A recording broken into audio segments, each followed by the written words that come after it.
बिस्मिल्लाहिर्रहमानिर्रहीम सल्लल्लाहु अलैहि वसल्लम अस्सलामु अलैकुम वरहमतुल्लाहि वबरकातुहू। दोस्तों, हमारी आज की वीडियो का टॉपिक है कंजक्टिवाइटिस यानी कि पिंक आई, जिसको आम ज़ुबान में आशोब चशम भी कहते हैं। ये क्या होता है, ये कैसे होता है, इसकी अलामात क्या हैं और उसको हम होम्योपैथी में किस तरीके से ट्रीट कर सकते हैं, आज की वीडियो में सब के बारे में बात करेंगे।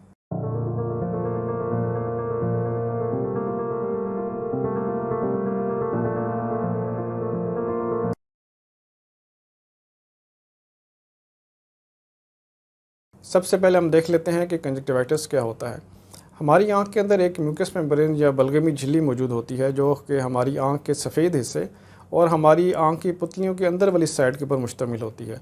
ये म्यूकस मेम्ब्रेन हर वक्त थोड़ा बहुत नमी को या म्यूकस को प्रोड्यूस करके हमारी आंख को हाइड्रेट रखती है और उसको नम रखती है और उसको बैरूनी ऑब्जेक्ट से महफूज रखती है, जो कि हमारी आंख में नहीं जाते, और बहुत सारे बैक्टीरियाज और वायरसेस से हमारी आंख को प्रोटेक्ट करती है। बाज़ औक़ात ये बलगमी झिल्ली, जिसको कंजक्टिवा कहते हैं, ख़ुद इन्फ्लेम हो जाती है या उसके अंदर इन्फेक्शन हो जाती है। इस कंजक्टिवा के इन्फेक्शन को कंडीशन को कंजक्टिवाइटिस कहते हैं। इस कंडीशन के अंदर हमारी आंख के अंदर कुछ अलामतें पैदा होती हैं। उन अलामतों में सबसे पहली अलामत रेडनेस है। कंजक्टिवा के अंदर बहुत ज़्यादा बारीक बारीक खून की नालियाँ होती हैं। इन्फ्लेमेशन या इन्फेक्शन की वजह से ये नालियाँ फूल जाती हैं और हमारी आंख का सफ़ेद हिस्सा बहुत ज़्यादा लाल और रेड नज़र आना शुरू हो जाता है। इसलिए रेडनेस इसकी सबसे पहली और अहम अलामत है। दूसरी इसकी अलामत हमारी आंख की जो पुतलियाँ हैं, आई लिड्स हैं, उनकी इन्फ्लेमेशन है या उनके अंदर सूजन आ जाना या उनके अंदर भी रेडनेस आ जाना। तीसरी अहम और कॉमन अलामत हमारी आंख के अंदर ख़ारिश होना, इचिंग होना। चौथी अहम अलामत आँखों से पानी का बहुत ज़्यादा अखराज होना। अमूमन ये पानी गर्म होता है, एक्रिड होता है। इसके अलावा ऐसा मवाद आँखों से निकलता है जिससे आँखों की पुतलियाँ आपस में जुड़ जाती हैं। अमूमन जब मरीज़ सुबह उठता है तो उसको आँखें खोलने में मुश्किल पेश आती है। इसके अलावा बाद मरीज़ों की आँखों में अल्सर और ज़ख़म बनने की अलामात भी पैदा हो जाती हैं। बहुत से लोगों को पेन बहुत ज़्यादा होता है। बाज़ कंडीशन में पेन नहीं भी होता, लेकिन कुछ कंडीशन में पेन भी होना शुरू हो जाता है। बाज़ मरीज़ों के अंदर इस पिंक आई की कंडीशन या कंजक्टिवाइटिस की कंडीशन में नज़ला ज़ुकाम वाली कंडीशन भी पैदा होना शुरू हो जाती है। जैसे आँखों से गर्म पानी के साथ साथ नाक से गर्म पानी का अखराज, छींकों का बहुत ज़्यादा आना, गले में दुखन होना, यानी कि नज़ला ज़ुकाम और साथ कंजक्टिवाइटिस की अलामात आपस में मिक्स हो जाती हैं। तो हम बात कर लेते हैं कि वो कौन सी अहम काज़ेज़ और वजूहात हैं जिनकी वजह से आशोब चशम, पिंक आई या कंजक्टिवाइटिस काज होता है। सबसे पहली वजह है बैक्टीरियल काज होती है। बहुत से ऐसे बैक्टीरियल होते हैं कि जो हमारी आँख को इन्फेक्ट करते हैं, जिसमें स्ट्रेप्टोकोकस, स्टेफाइलोकोकस और बाकी और अहम बैक्टीरिया और भी मौजूद हैं। हमारे अमूमन बच्चों में ये कंडीशन बैक्टीरियाज़ की वजह से बहुत ज़्यादा कॉमन होती है। दूसरी अहम अलामत है, अहम वजह है वायरल कंजक्टिवाइटिस के अंदर बहुत ज़्यादा वायरसेस हैं जो कि इस कंडीशन को काज करने का सबब बन सकते हैं। जैसे हर्पस सिम्प्लेक्स है, बाकी वायरसेस और भी हैं जो इस कंडीशन में होते हैं। मैं इनका स्क्रीन के ऊपर नाम लिख दूँगा। तीसरी अहम जो उसकी वजह है वो केमिकल्स एक्सपोजर है। बहुत से ऐसे केमिकल्स होते हैं, मसाले होते हैं, अगर हमारी आंख में चले जाएं तो हमारी आंख में जो अलामात पैदा होती हैं कंजक्टिवाइटिस के सिमिलर पैदा होती हैं। चौथी अहम काज है एलर्जिक कंजक्टिवाइटिस। बाद लोगों में पोलन की वजह से, डस्ट की वजह से, किसी और चीज़ की वजह से अगर एलर्जी मौजूद हो और उनके एक्सपोजर के साथ उनके अंदर कंजक्टिवाइटिस जैसी अलामात पैदा होना शुरू हो जाएँ तो उसको हम एलर्जिक कंजक्टिवाइटिस कहते हैं। याद रहे कि ये बीमारी एक शख्स से दूसरे शख्स से मुंतकिल होने वाली बीमारी है, इसलिए कोशिश करेंगे जो शख्स इस बीमारी में मुब्तला है अपनी आंखों को बार बार हाथ ना लगाए और अपने आम इस्तेमाल की चीज़ें जैसे साबुन हो गया, तौलिया हो गया, बेडशीट हो गई, तकिया हो गया, इसको दूसरे लोगों से दूर रखें और अपनी चीज़ों को अलग रखें ताकि दूसरे लोग इस कंडीशन से अफेक्ट ना हों। अब हम बात करते हैं कि होम्योपैथिक में वो कौन सी अहम मेडिसिन हैं जो कि कॉमनली कंजक्टिवाइटिस को ट्रीट करने में इस्तेमाल होती हैं।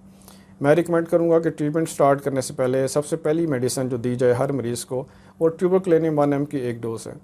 ट्यूबरक्लेनियम तमाम हर किस्म के बैक्टीरियाज़, वायरसेस और इवन के एलर्जिक कंजक्टिवाइटिस के अंदर भी बहुत अहम रोल अदा करती है और तमाम केसेस में मरीज़ों को बहुत ज़्यादा फ़ायदा देती है। इसके बाद जो दूसरी अहम मेडिसिन है जो कि तकरीबन हर मरीज़ को देनी चाहिए वो है सल्फ़र 1 mg। ट्यूबरक्लेनियम 1 mg के देने के 3 से 4 घंटे के बाद सल्फ़र 1 mg की एक डोज़ हर मरीज़ को दी जाए। सल्फ़र की अलामात और कंजक्टिवाइटिस की अलामात आपस में बहुत ज़्यादा मैच करती हैं, जैसे कि आँखों में सुर्खी होना, आँखों में जलन होना, आँखों में दर्द होना, आँखों में ख़ारिश होना। ये तमाम अलामात सल्फ़र के अंदर पाई जाती हैं और कंजक्टिवाइटिस के अंदर भी पाई जाती हैं। इसलिए हर मरीज़ को सल्फ़र 1 mg की एक डोज़ देना भी बहुत ज़्यादा मुफीद होता है। सल्फ़र के बाद 2 से 3 घंटे वेट करने के बाद आपने मरीज़ के अलामात देख के उसको नेक्स्ट मेडिसिन का इंतखाब करना है। जो सबसे कॉमन मेडिसिन जो अमूमन आशोब चशम के अंदर इस्तेमाल होती है वो यूफ्रीलिया है।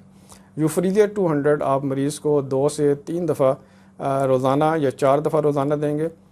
यूफ्रीलिया की जो अलामात हैं उसमें आँखों में दुखन होना, आँखों से गर्म पानी का बहुत ज़्यादा अखराज होना, आँखों की पुतलियों का आपस में जुड़ जाना और आँखों में जलन का एहसास होना, आँखों में स्वेलिंग हो जाना, रेटिनस आ जाना, ये सारी अलामात यूफ्रीलिया के अंदर पाई जाती हैं। इसलिए उमूमन तकरीबन आम तमाम मरीज़ों में यूफ्रीलिया बहुत अच्छा किरदार अदा करती है। एक और अहम मेडिसिन है बेलाडोना, जो कि आशोब चशम या कंजक्टिवाइटिस के अंदर बहुत ज़्यादा अहम रोल अदा करती है। अगर इसके अलामात आपकी अलामात के साथ मैच करें तो आप इसको यूज़ करेंगे।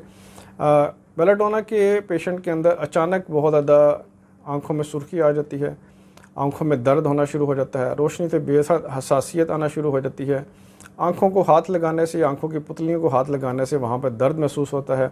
ऐसे महसूस होता है जैसे आँख के अंदर कोई चीज़ चली गई है और वो निकल नहीं रही। अगर ये अलामात आपको हों तो आपने बेलाडोना 200 की हर 2 घंटे के बाद या 3 घंटे के बाद आपने 1 डोज़ मरीज़ को देनी है या ख़ुद लेनी है। अगली अहम मेडिसिन का नाम है आर्सेनिकम एल्बम 200। ऐसे मरीज़ जिनको आशोब चशम के साथ साथ नज़ला ज़ुकाम जैसी कैफियत का सामना भी करना पड़े, यानी कि उनको आँखों से गर्म पानी भी आ रहा है, आँखें लाल भी हैं, आँखों में सूजन भी है और आँखों में तेज़ाबी पानी भी आ रहा है और उसके साथ साथ उनके नाक से भी पानी निकल रहा है, छींकें भी उनको आ रही हैं, उनका गला भी दुख रहा है, तो ये नज़ला ज़ुकाम की कैफियत और आशोब चशम की कैफियत आपस में मिक्स हो जाएँ।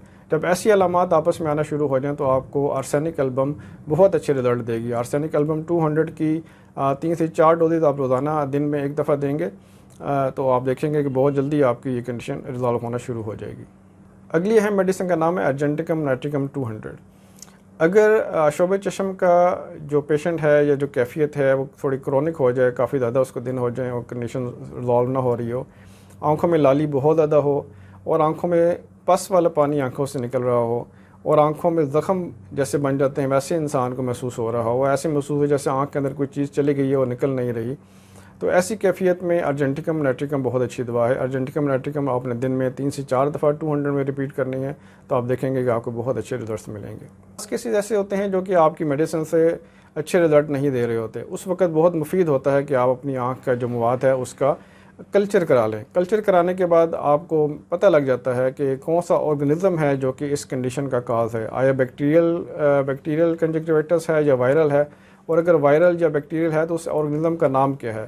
मिसाल के तौर पे अगर स्टेफिलोकोकस ऑर्गेनिज़म इसका काज है तो स्टेफिलोकोकस 1 mg की डोज़ देने से 3 से 4 दिन के बाद आपको बहुत फ़ायदा होगा। स्ट्रेप्टोकोकस अगर ऑर्गेनिज़म आ जाता है तो आपने स्ट्रेप्टोकोकस 1 mg हमारी होम्योपैथिक मेडिसिन है वो आप मरीज़ को 2 से 3 दिन के गैप के साथ दें। अगर हर्पेस सिम्प्लेक्स वायरस आ जाता है तो हर्पेस सिम्प्लेक्स वायरस की 1 mg की डोज़ हमारे मौजूद है, आप उसको मरीज़ को दे सकते हैं। यानी कि जो भी ऑर्गेनिज़म अगर आपकी रिपोर्ट में आ जाए उसके मुताबिक हमारी मेडिसिन का नसोड़ मौजूद है, वो मरीज़ को देने से बहुत ज़्यादा फ़ायदा हो जाता है। ये थी कुछ अहम मेडिसिन्स जो कि होम्योपैथी में अमूमन इस्तेमाल होती हैं इस एक्यूट कंडीशन को ट्रीट करने के लिए।